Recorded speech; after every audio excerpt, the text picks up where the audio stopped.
Si no salvamos Cuba, nos vamos a morir con ella.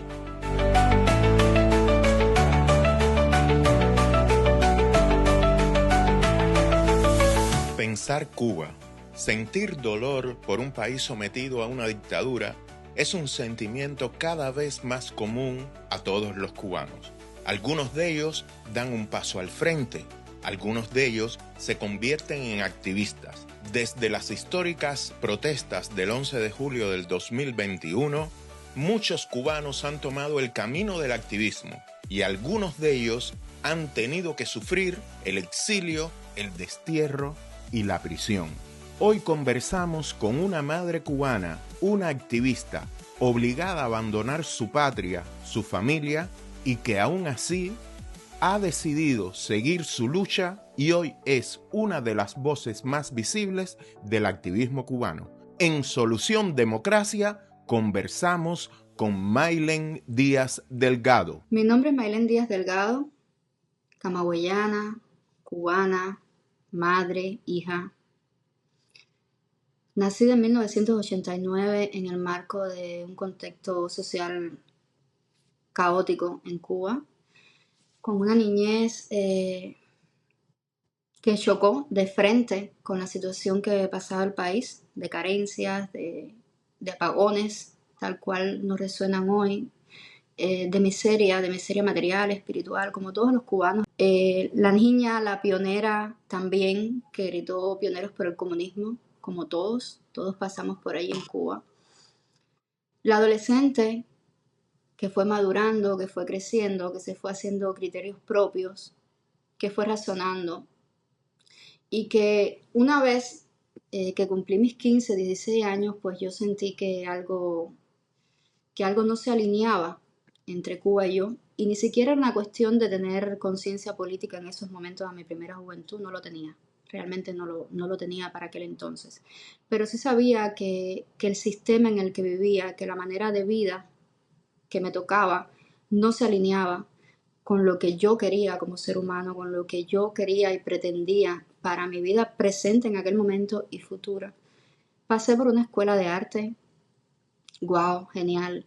Sabemos de la genialidad de esos tiempos que nos tocó vivir en esos espacios. Pero aún así, aún de que me sentía realizada haciendo y aprendiendo lo que me gustaba, algo seguía desalineado totalmente. Es decir, yo a mis 17, 18 años ya sabía que cuando me graduara de instructora de arte iba a tener que vivir con un salario mísero de 350 pesos, que era lo que ganaban los instructores de arte por aquella época, y que obviamente eso no iba a suplir ni siquiera mis necesidades más básicas. De arte, eso también me chocó un poco, no era la idea, no era lo que yo quería, independientemente de que muchos jóvenes de mi generación, de gente que pasaron por ese tipo de escuelas como yo, lograron realizarse como artistas, etcétera, etcétera, tienen un talento y lograron insertarse en el mundo del arte. Es bien difícil en Cuba insertarse en este mundo. Cultura cultural, trabajé en el sectorial de cultura de Camagüey y fue el único trabajo que tuve con el gobierno y para el gobierno. Recuerdo que quedé tan desencantada, tan desilusionada, no solamente de los pagos económicos que recibía por mi trabajo, sino de todo el andamiaje de lo que es trabajar en el sector de la cultura en Cuba. Como todos los sectores, muy politizados, muy dedicados a manipular, sobre todo a niños. Me pasó algo curioso, me tocó en esa época estar mucho en contacto con una escuela de conducta en Camagüey haciendo actividades culturales y hubo muchas cosas allí que me chocaron. Entonces decidí irme. Recuerdo que le dije a mi mamá cuando llegué a casa con aquel desencanto: un refrigerador y agua en mi casa, yo prefiero vender hielo y ganarme la vida más tranquila y tal vez económicamente pues me vaya mucho mejor. Soy una cubana que para sobrevivir se valió de todo lo que pudo, como casi todos los cubanos. Sobrevivir en Cuba es un afán diario. Y así, con el paso de los años, me fui desgastando emocionalmente, espiritualmente. Las distancias entre la Cuba en la que me tocó nacer, la Cuba que yo tenía, la palpable, yo, eran abismales. Cada día nos distanciábamos más. Lo sufrí mucho vivir en Cuba. Llegué a sentir esa sensación de cárcel, de estoy prisionera. No tenía los medios para salir. En épocas anteriores era mucho más difícil y tampoco tenía la economía. Recuerdo que cerca de mi casa estaba el aeropuerto y yo me acostaba en el portal, veía los aviones pasar y muchas veces lloraba. Todavía recuerdo eso y me quiebro. Lloraba porque yo sentía que yo quería huir de ahí también, que yo quería volar y yo no tenía cómo. Empecé a escucharlos y escuchar a los aldeanos fue un desahogo. Yo me encontraba con ellos, había un romance ahí entre los aldeanos y yo, eh, un amor hacia una Cuba diferente, una crítica para mis adentros, que yo solo me atrevía a hacer con ellos a través de sus canciones y para aquel entonces no me atrevía a expresarlo hacia afuera. Creo que todos los cubanos pasamos por ese miedo, por esa gran cárcel que es el miedo.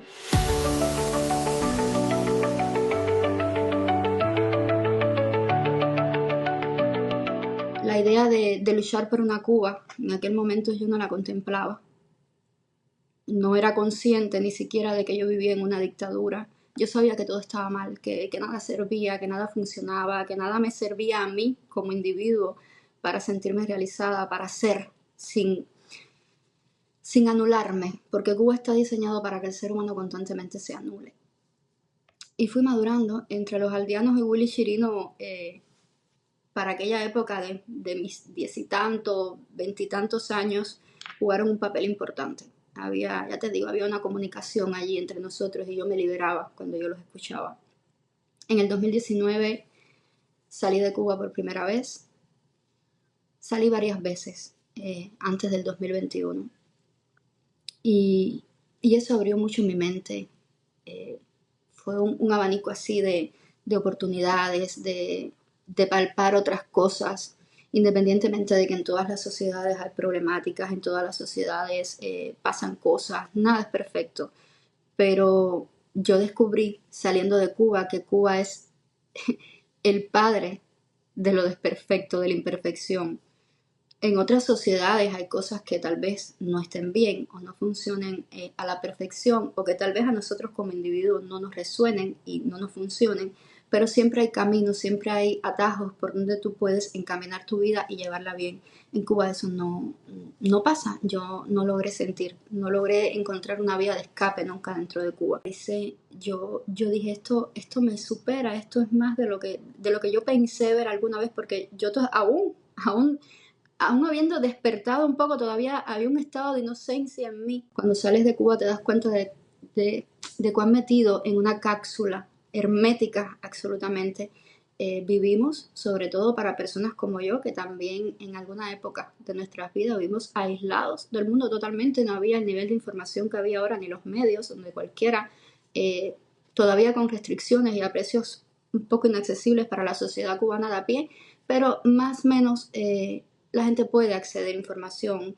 Hay un tráfico de personas que entran y salen y pues se va escuchando, se va sabiendo. Yo no, yo también fui de esa generación que estuvo solamente con el Granma y el Juventud Rebelde y con toda la porquería que nos vendían en las escuelas y los medios de prensa están manipulados, etc. Entonces fue muy bueno salir de Cuba. Casualmente, en el 2021 yo había salido de Cuba como en marzo y yo regresé en mayo, estuve un mes fuera de Cuba. Yo regresé en mayo a la isla y en un mes, increíblemente, plena pandemia, además en un contexto nacional e internacional bien caótico, había estado por el Perú y yo me dije, ¿cómo está enfrentando la pandemia el Perú y cómo la están enfrentando acá? Fue inhumano, me choqué. Para completar mi asombro, mi desgaste emocional, mi desgarre. Para esa fecha mi mamá es operada, es intervenida de urgencia quirúrgicamente y cuando llega al hospital provincial de Camagüey, mi madre con una peritonitis bien complicada, me encuentro con un hospital destrozado. Nada servía, las barbaridades que vi allí en los 15 días que estuve no te puedo explicar. Me encontré con tráficos de medicamentos, los rosefines que mi madre necesitaba ponerse los tuve que pagar a sobreprecio y los pagaba o se me moría. Y todas esas cosas me fueron disgustando y me dije, bueno, yo tengo la economía hoy mismo para pagar estos antibióticos para mi madre, y el que no los tenga, ¿qué? Y el padre que no los tenga para su hijo. Fueron muchas cosas. Fueron mis vecinos de mi barrio tocándome la puerta para pedirme medicamentos. Yo me había traído bastantes medicamentos de Perú. Y la gente me tocaba la puerta como si fuera la gran cosa, como en cualquier país del mundo hay medicamentos. Y aquello a mí me rompió. Algo estalló dentro de mí. Yo no podía, no podía decir esto, esta potencia médica que me han vendido toda la vida. ¿Qué es esto? Y ya de antes uno sabía, uno veía que todo estaba mal.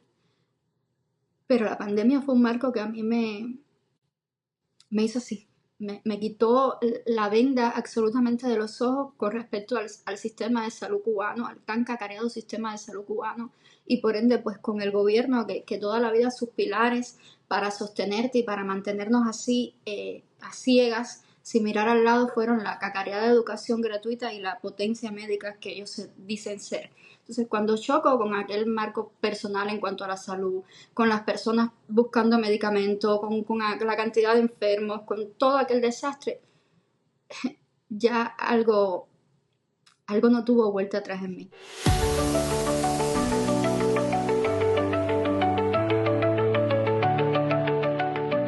El 11 de julio del 2021 tuvo un efecto multiplicador sobre las voces opositoras al régimen cubano. Es muy curioso que el papel protagónico fuera asumido fundamentalmente por madres cubanas, quienes más sufrían el peso de la miseria, de la precariedad y de la depauperación social. La represión desatada el 11 de julio le quitó la venda a muchos cubanos y contribuyó al crecimiento de un movimiento opositor imparable. Mira, el 11 de julio, amén de que yo había despertado un poquito, ya te decía, a mí me sacó a la calle también, además, mi contexto. Yo la estaba pasando mal, igual que todos los cubanos, todo había encarecido, los apagones, por Dios, los apagones. Creo que los apagones fueron el motor impulsor de que tantas personas nos lanzáramos a las calles. Yo llegué a enloquecer con el tema de los apagones. Psicológicamente me descontrolé. Veía a mi niña pasando calor, comiéndose los mosquitos, mi madre que estaba recién operada, con sus puntos, el sudor le corría y me decía, me pica, me arde, increíble. Aquello me desequilibró la situación, todo era un panorama tan negro, tan desesperanzador, tan triste. Y me agarró. El 11 de julio yo hacía unas manualidades para vender. Me agarró trabajando. Yo tenía que hacer mis manualidades en las noches generalmente, que era cuando había electricidad, para ganarme kilos. Y por el día no podía hacer, incluso aquello me relajaba mucho. A mí crear algo siempre para mí es una terapia. Y de día no podía, los apagones no me dejaban, entre el calor, necesitaba electricidad para las herramientas que utilizaba, etcétera. Y recuerdo que me senté a trabajar como a las 11 de la mañana. Y bueno, dije, ay, bingo, la luz me va a dejar trabajar, qué chévere. Bueno, vino el apagón del día, el diario, el que nos tocaba. Y ya sabíamos que eso era hasta sabrá Dios cuándo alguien se dignara a volver a decir, hola, llegó la electricidad otra vez. Me enojé, y me da por abrir mi Facebook. Dije, bueno, pues vamos a esperar un ratico a ver si esto de casualidad lo vuelven a poner. Y abro mi Facebook. Y en el momento en que abro el Facebook, mira, fue como que el universo conspiró. Cuando yo abrí la pantalla de ese teléfono, a mí me sale un señor que conocemos, Bárbaro de Céspedes, que es camagüeyano, el patriota de Camagüey. Y aquel hombre me sale, las primeras palabras que yo escuché fueron, pueblo de Camagüey, pueblo de Cuba, vamos para la calle, vamos ya. Pueblo de Camagüey, pueblo de Cuba, llegó el momento, señores, llegó el momento, cojones, vámonos para las calles, vamos a luchar por nuestra libertad. Ya este pueblo no resiste más, señores. Lo que aquel hombre me transmitió no tengo palabras para expresártelo. Me invadió todo mi ser. Aquel señor ya con sus canas, con tantos años, muchos más que yo, y verlo con aquella energía, con aquel ímpetu, con aquella gallardía de vamos a hacer algo, de que sí podemos, mira, fue un empujón. Ese hombre en esa transmisión en vivo me dio un empujón. Incluso allí descubrí con él eh, que estaban pasando cosas en el país y dije, wow, esto tiene que prenderse desde una punta a la otra y si no se va a prender no puede quedar por mí. Yo voy a estar allí. No importa si se me suma uno, si me suman 20 o no, pero yo voy a salir y donde está este señor en Camagüey yo lo quiero encontrar. Yo quiero caminar con él. Yo quiero abrazarlo, yo quiero estar allí, yo quiero ser parte de esto y no importa la finalidad que tenga. Y así lo hice. Le comento a mis padres, se tiraron la gente por allá por La Habana y aquí en Camagüey están diciendo que se van a reunir en la Plaza de Méndez y en la Plaza de la Revolución y yo me voy. Agarré un par de tenis y me lo puse y me fui como estaba. Yo me fui. Cuando yo iba como a mediación de cuadra, que miro para atrás, mi padre venía detrás de mí y me dijo, yo también voy. Y dice tu mamá que ella no va porque está con la barriga llena de puntos, pero que si no también, si pudiera pararse de esa cama también iba. Me fui con mi papá. En el camino llamé a un amigo, un colega de la escuela de arte también, que conspirábamos mucho él y yo. Sí, porque antes del 11 de julio, un paréntesis, nosotros en casa escuchábamos música, hablábamos. Lo que decíamos, nosotros le llamábamos una tangana. Cuando estábamos muy obstinados todos, pues nos sentábamos allí a dialogar, a quejarnos, como normalmente pasa en todos los hogares cubanos, aunque seas así calladito. Y en el camino, pues se me suma este colega y ya pues íbamos los tres mosqueteros hacia las protestas. Llegamos a un lugar en Camagüey que se llama, que le dicen la Plaza de Méndez, es un parque. Fuimos los primeros en llegar allí. Allí no había nadie. Había una muchacha sentada, eso allí es como una parada a la esquina de un policlínico, y allí en esa parada había una chica sentada, y yo inocentemente, porque a mí me salva Dios, yo a veces peco de inocente, le digo, oye, tú también estás aquí para lo de las protestas, y yo recuerdo que aquella chica me miró y me dijo, no, pero con muy mala pulga, ¿no? Después nos dimos cuenta que esa chica que la habían mandado para allí, que era parte del régimen, del equipo que iban a mandar para allí, y por eso pues su mala pulga, era domingo, imagínate tú que te manden un domingo a custodiar gente, para eso quedan ellos. Y allí en cuestiones, mira, todo fue tan rápido, ahí se fueron sumando gente y gente y gente y gente, pero junto con las mismas personas de nosotros, los iguales, los pueblos, fue llegando la policía, oficiales de la seguridad. Allí casualmente llegó un señor que lo denuncié hace poco, creo que tengo entendido que está por aquí, por Estados Unidos. Ese señor y yo nos dimos una agarrada, nos dijimos de todo, de la mejor y de la peor manera porque nos fuimos acalorando los dos. Y él, por supuesto, cuando ya no le quedaron argumentos para defender su porquería de revolución, eh, apeló a esa tan rayada frase de ellos de si no te gusta Cuba, vete, porque Cuba es de ellos, porque los que tenemos que ir no somos nosotros, ¿no? Y bueno, cuando logramos aglutinarnos, un montón de personas allí, empezamos a avanzar, éramos bastantes, fue mágico, había mucha magia allí, todos estábamos muy enardecidos y con ganas de hacer, de que mañana cuando amaneciera fuera tal vez no mejor, porque sabemos que va a costar, a Cuba hay que reparirla, pero sí diferente, sí con luz, sí con esperanza. De la policía allí, ¿qué te puedo decir? Mira, en ese momento y hasta donde yo pude llegar, ellos estaban más asustados que nosotros. Ellos no sabían qué iban a hacer con aquello. Fue como una granada que se la soltaron allí, se la pusieron en las manos y le dijeron, toma, agarra aquí, no sé qué vas a hacer con esto, pero procura que no explote. No sabían qué hacer. En ese momento, así, en primera instancia, de allí, de ese parque donde nos concentramos una X cantidad de personas, hasta ese punto, ellos se mantuvieron muy, muy fríos. Trataron de persuadirnos, váyanse de aquí, esto no está bien, y todas esas conversaciones aparentemente amigables que ellos suelen tener con uno, pues para lograr que uno abandone lo que uno quiere hacer, sus ideas. Váyanse, regresen a casa, ustedes son muchachos jóvenes, la revolución, guau, guau, bueno, todas esas cosas, esos discursos que ellos te venden. Cuando vieron que no podían hacer nada con nosotros, nos dejaron avanzar. Y agarramos por una avenida que se llama la Avenida de los Mártires en Camagüey. Lo que más se escuchaba ahí era patria y vida, libertad.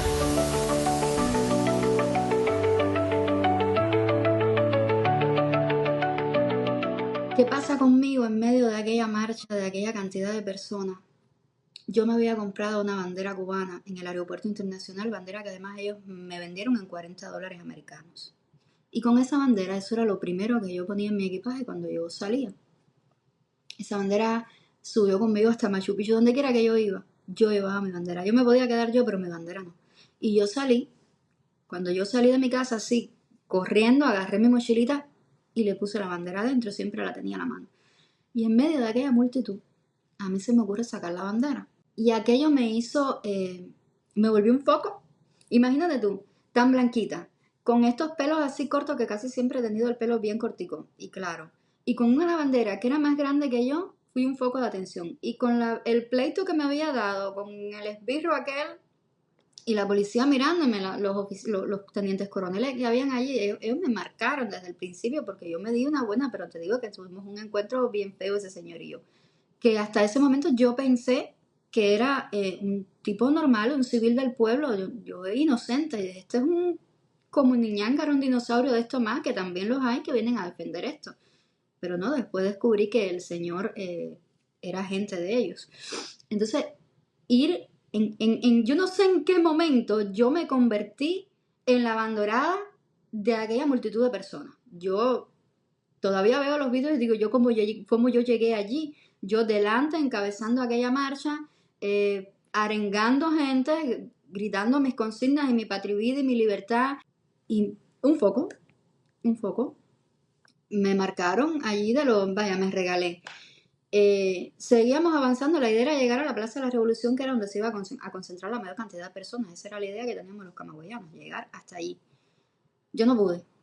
No nos dejaron avanzar, nos atravesaron las patrullas así en la Avenida de los Mártires. Allí tuvimos el primer pequeño encuentro y el primer acto de violencia que hizo desatarse allí. Allí había con ellos, había una única mujer policía en todo aquel equipo de policía, que era la más agresiva de todos. Los otros se mantuvieron hasta ese punto un poquitico más en calma, más agresivo, pasivo-agresivo.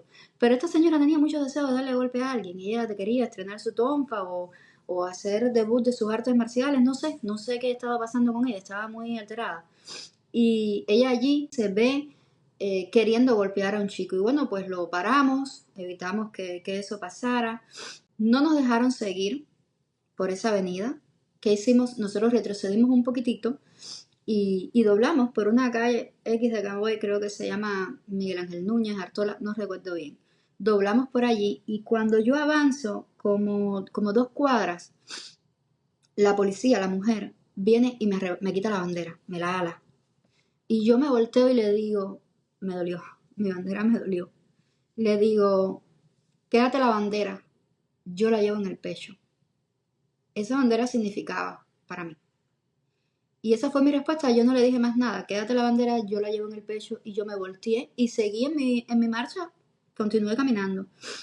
Avancé unas 2, 3 cuadras. Bueno, esa señora se metió en medio de toda la multitud, que no éramos pocos, para agarrarme a mí. Y lo único que yo sentí fue un tonfazo. Ella me dio un tonfazo por acá, por la nuca, e intentó, me hizo una maniobra y venía me golpeó y lo que quería era ponerme las esposas.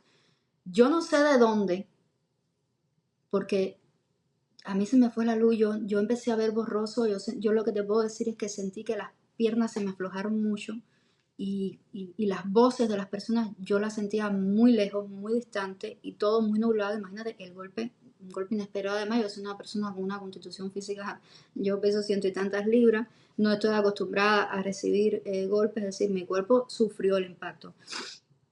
Pero sí vi en medio de mi nebulosa por el golpe sufrido, yo nada más vi una mano que me pasó así por delante y la golpeó.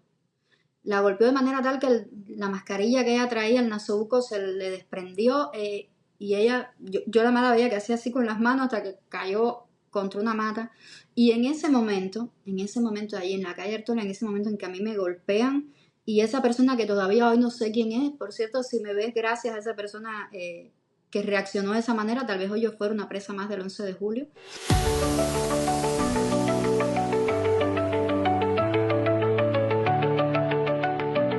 Al otro día empezaron las cacerías de brujas en mi barrio, pero ese día no pasó nada conmigo. A mí no me fueron a molestar, a mí no nada. El día 14 llega una vecina y me dice, oye, se llevaron a fulano, vinieron en una jaula que parecía una jaula para perros y se lo han llevado. Y yo recuerdo que yo miré a mi papá y le dije, papá, acomódate y vístete que van a venir por nosotros. Los próximos, y así mismo fue. No habían pasado 20 minutos y ya tenía 2 oficiales de la seguridad allí y me dijeron, usted mañana tiene una citación para la seguridad del Estado, etcétera, etcétera. Bueno, yo fui. Allí había, vestido de uniforme, había un capitán. Si mal no recuerdo, me dijo él que se llamaba Alejandro. Un muchacho de unos tal vez 35, 36 años, no más que eso. Bien amable, que se mostró él, bien amable. Él todo, ¿quieres café? ¿Quieres agua? Bien amable. Ellos operan así. Y allí empezamos, él me preguntó por qué saliste. Me trató de chantajear con cosas mías muy personales. Me dijo, sabes que nosotros sabemos que tú has salido de Cuba y si queremos no te dejamos entrar más. Piensa en tu hija, todo este tipo de chantajes y manipulaciones que ellos normalmente suelen hacer contra uno. Hubo un punto en que confieso que me sentí perdida. Yo pensé que yo no iba a salir de ahí. Había como, aquello parecía el corredor de la muerte, en un lugar muy feo. Ellos a mí me entrevistaron en un sector deprimente de la policía allí, ahí me llevaron, muy desgastado, muy como todo, muy Cuba, muy ellos. Y ahí habían, a la orilla de, yo estaba sentada en un buró con aquel oficial, me dijo, yo soy el oficial no sé quién, de Alejandro, de la Seguridad del Estado, y ahí habían como 9 o 5 viejos, no sé cuál de ellos más barrigones. Yo sé que no cabían en aquel banco donde estaban sentados. Esas personas no hablaron, ellos nada más me escucharon y me miraban y observaban cada cosa que yo decía. Pero aquel hombre me llevó contra la pared. No quiero caer en muchos detalles por aquí ahora mismo, pero me llevó duro. Hubo un punto en que yo dije, yo no voy a salir de aquí. Y yo pues, con mi medida, porque obviamente yo no quería ir presa. Nadie quiere ir preso. Además, no sentía yo que había hecho nada para estar presa. Entonces sí tuvimos un diálogo. Yo desde por supuesto, estaba en una posición desventajosa. Me gustara o no, él era la autoridad. Tenía un uniforme, entonces yo tenía que medirme porque lo que sí no podía pasar era que yo saliera de allí con un delito de desacato. Yo no se las iba a poner fácil. Es decir, yo en todo momento, yo lo respeté, yo lo traté con respeto. Y él me decía y yo le respondía y nos rebatíamos cosas mutuamente, pero desde una línea de respeto, porque sabemos también que ellos están acostumbrados a llevarte a que tú pierdas la compostura para, si no tienen argumentos suficientes para apresarte, para llevarte ante tribunales, pues te fabrican el delito ahí mismo. Mira, tú me faltaste el respeto, desacato, dale 5 años. Entonces hubo un punto donde él me llevó tan hasta atrás, yo me sentí tan acorralada que yo no tenía ya para dónde coger porque todo me llevaba allí, que yo les dije, no, usted está equivocado. Mi problema no es con la revolución. Mi problema es con Díaz-Canel, que dio una orden de combate para que entre cubanos nos matáramos. Y en ese momento, yo te juro a ti, que ese fue el momento en que esa entrevista dio un giro de 180 grados. Y eso fue, estoy segura, lo que los hizo a ellos así, mira, cambiar la hoja de ruta conmigo. Y yo pasé dentro de ese grupo de los revolucionarios confundidos, que yo te aseguro que ellos nunca se imaginaron que después del 11 de julio yo les iba a dar tanta guerra a ellos. El error de ellos fue no dejarme presa allí en ese momento. El 11 de julio se rompió algo definitivamente dentro de mí. Se murió una madre y nació otra. Cuando comencé a ver los videos en otras partes de Cuba, cuando comencé a verlo, como habían golpeado, como habían reprimido, algo se fracturó allí Y yo sentí que el 11 de julio yo crucé la barrera del miedo. Y cuando se cruza la barrera del miedo no hay vuelta atrás.